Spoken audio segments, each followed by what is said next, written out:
God really wants to tell you this. You don't understand what I'm doing now, but someday you gonna see. He didn't say you gonna see. He said someday you will. Listen, you might not understand why you're going through what you're going through right now, and it might not make sense, but it's not supposed to make sense. You're looking at one tiny little puzzle piece.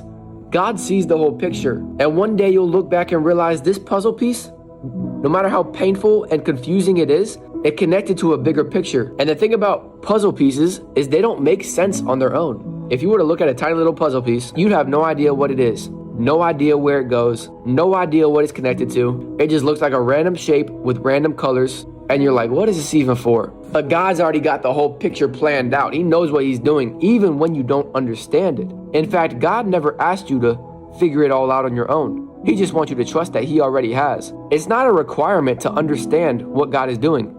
It's a requirement to trust him.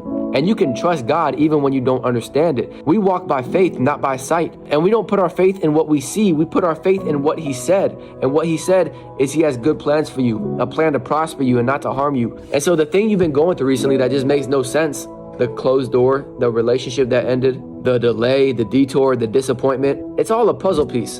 And it's all being connected to a bigger picture. And someday, I promise you, just like God said, someday you'll understand what he was doing. Life can only be lived going forwards, but it can only be understood looking backwards. Don't think that it's happening to you. It's happening for you.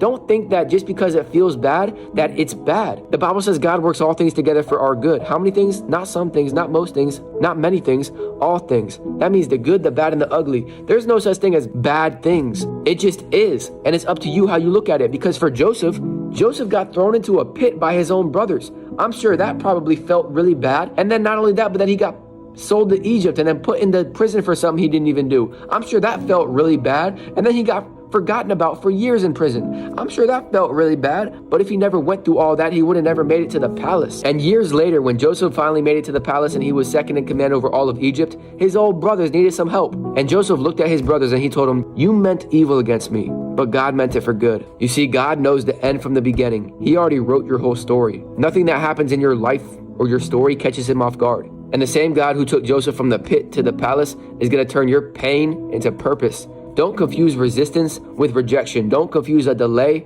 with denial. One day you're going to look back and thank God that things happened the way they did. Even when you didn't understand it, God was working the whole time, all right? Can I get an A? Man.